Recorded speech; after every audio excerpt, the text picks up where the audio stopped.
Good morning, I'm Harley Schlanger from the LaRouche Organization with your daily update for January 29th, 2021. I want to begin with some news from Davos where we can see that the World Economic Forum, with its commitment to imposing a Malthusian genocidal policy on the whole world, is not going as smoothly as they had hoped.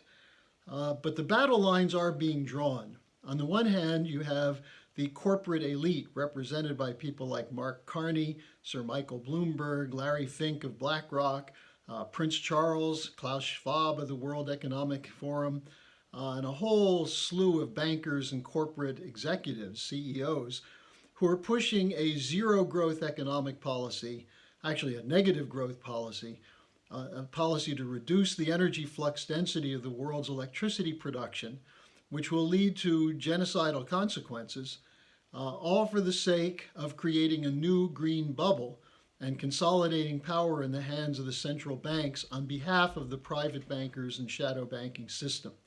It's not going so well. They think they have this under control, but we're seeing rebellion from a number of countries, particularly the two major sovereign powers that they need to bring under control if they're going to succeed, namely China and Russia. I reported to you yesterday the speeches of Xi Jinping and President Putin, who each presented visions that are not in harmony with the goals of Davos. And we can expect to see more resistance coming from the Asian countries in particular, but also from the American people. I don't think the American people have yet figured out what this Great Reset is. They don't like what they've heard about it. They don't like the Green New Deal because Americans are innately optimistic, especially when it comes to the application of science and technology, new investigations into the frontiers of science that are applied to our productive process to increase the availability of resources and increase our productivity. Americans believe that it's productive goods that actually define an economy, not the accumulation of debt-based paper and financial instruments. And we'll get to that in a moment with one of the questions. So the question is restoring the American system of physical economy as developed by Lyndon LaRouche. That's not going to be done by Joe Biden, or at least if it is, it's going to require a Damascus Road conversion on his behalf. In fact, we're heading for disaster under Biden, including with his anti-China and anti-Russia policies. Now, I know some of you have been told Biden's in the back pocket of the Chinese. Look, if a guy is a thief, what would stop him from taking money from someone and then turning on them? So the idea that Biden was put in power by China for the benefit of China taking over the United States is about as foolish as assuming that Joe Biden is a communist or a socialist. But what it does define is what the battle lines are. He's for the Green New Deal, completely for that. And this is an area where he can be, and the people behind him can be defeated. The Executive Intelligence Review and the Schiller Institute is about to release a paper which will completely devastate the Davos crowd by exposing their genocidal intent, what they intend to do, how this is a 50-year policy on top of hundreds of years of oligarchical direction, and how at a moment of they think is their greatest strength, where they just ousted President Trump, it's actually their greatest weakness because they don't have consensus. And you can't have consensus for a policy that's going to kill half or more of the human race. So we have to move to build a force that can defeat them. It can be done. Don't buy into the pessimism that they've succeeded or the deterministic view that don't worry, the good guys are coming. We're the good guys. Join with us and help us wage this fight. Now, the first question we have that I want to take up is along these lines, and there were several people who asked this. Do you believe the claim that Trump put the military in charge through the Insurrection Act? Biden will soon be removed and placed under arrest. Now, let me ask you this. How often have we seen this movie? How many times have we been promised that there are 30, 50, 300, 3,000, 30,000, 300,000 sealed indictments And the good guys are going to come for the bad guys any minute now. Trust the plan, it's coming. Now, you've heard me talk about this before. I think this was designed to create a certain complacency, a belief that this is definitely going to happen and it's going to happen sooner rather than later. And while some people say, well, didn't this wake up a lot of people? Well, wake them up to do what? To wait for a plan that doesn't exist? That's not exactly a great awakening.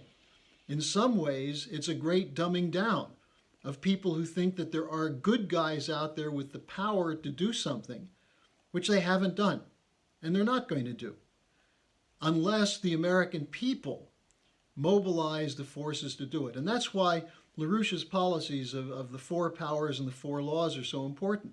Those policies can break the power of our real enemy, which is the City of London.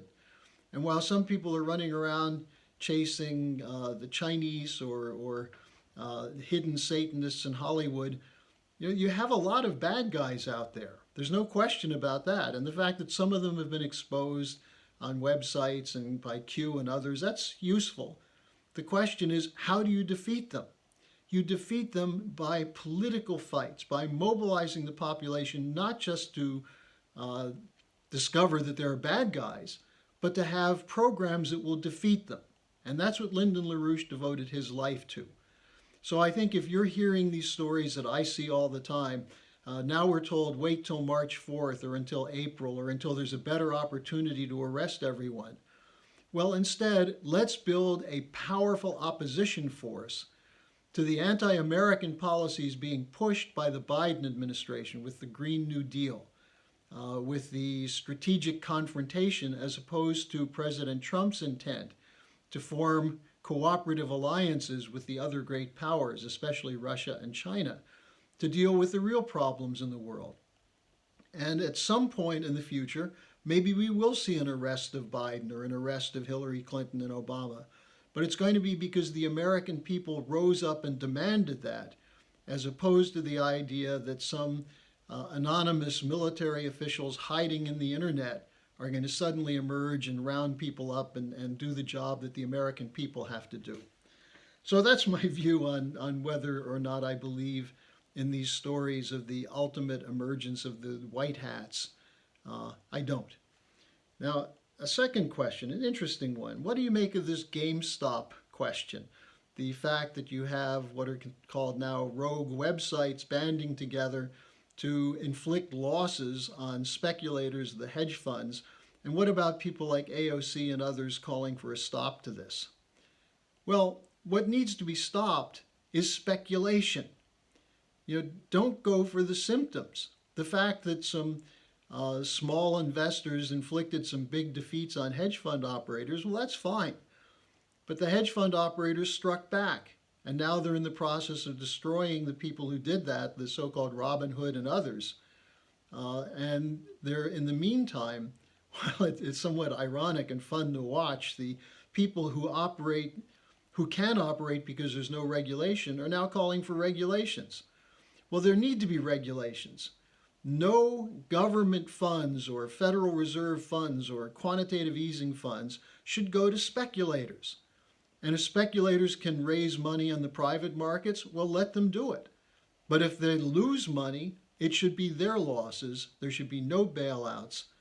And the reason you need a Glass-Steagall regulation is to protect people who are looking to put their savings in banks, who hope that commercial banks will be lending money for physical goods production in their neighborhood, utility and transport projects in their neighborhood, as opposed to being a flow-through for Federal Reserve funds that go to the hands of speculators.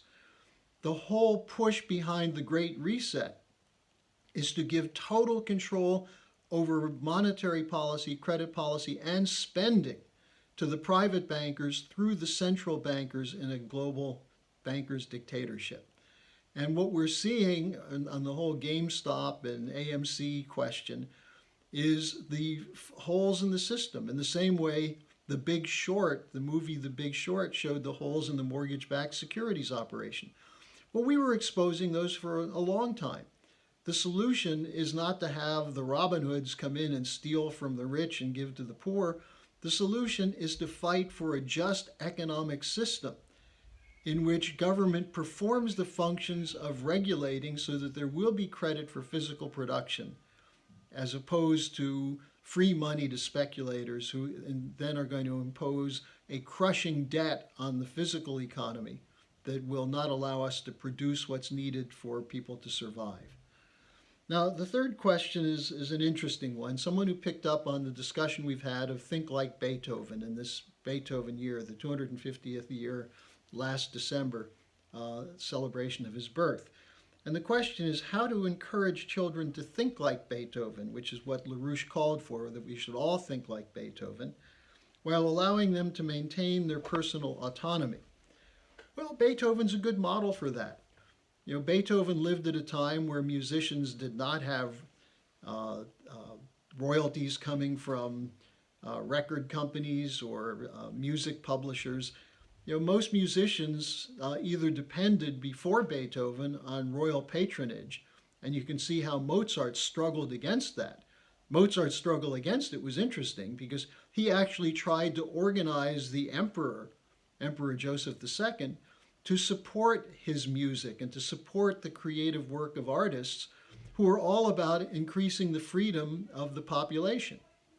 Beethoven was the same, a fierce Republican, committed to the ideas of the American Revolution, but expressing that through using his creative powers to develop musical compositions that could take different themes, different ideas, and in fugal counterpoint, develop a higher harmonic solution so that the listener in their mind is forced to think along with him about how to resolve these kinds of problems that come up in musical composition. Now, this is something that requires study to figure out, but the interesting thing is that the human mind is so organized that when given the opportunity to listen to a Beethoven composition performed well, the mind automatically starts seeking those higher harmonies, starts looking at the discrepancies or the atonalities or the various challenges in the changes that are introduced by Beethoven, and thinking along with him. Now, what I found in working with children on classical music is that the hardest problem is the attention span. And that's, of course, natural. Children, minds go all over the place. But what classical music can do is provide a mechanism for developing concentration. Now, I found that with my own children, one of the best ways of doing that was to get them excited about a particular composition. In the case of my children, the Magic Flute of Mozart captivated them. They were intrigued by the various characters, but also my youngest daughter at 2.5 years old is walking around singing the Papageno Papagena duet. You know, that you can give children an ability to concentrate that they'll develop on their own. And it'll happen from classical music. If it's not done through classical music, they'll be seduced by the rapid action of computer games, video games. And the whole point, one of the major points of the video game makers, is to capture people's attention and send it off in all different directions, especially towards buying things that you don't need and convincing you to think differently, as opposed to what happens from reading a book or a poem or listening to great music, where you are forced to concentrate on an idea. And by forced to concentrate, I don't mean by someone standing over you with a baseball bat. I'm talking about your own mind wishes to see what the resolution is. And this can happen in young children. You look at the case of someone like Alma Deutscher, who's exceptional, obviously, but who was inclined to try and work out musical solutions at the age of 3 or 4. Now, not every child is like that. But what if we had a culture which treated classical musicians, as John F. Kennedy said when he invited Pablo Casals to the White House, treated classical musicians with the veneration we bestow on business leaders and sports figures. What a different world that would be. And this is a fight that we in the LaRouche movement have been making for years, that alongside a economic transformation to the American, back to the American system, what will facilitate that is a cultural transformation, a new renaissance, where people are inclined to see in others the same creative impulses that are stirred in you when you listen to a Beethoven composition. So I know the difficulty of having children concentrate. These days it's difficult to find adults who concentrate. But that's the fight we have to wage if we're going to win.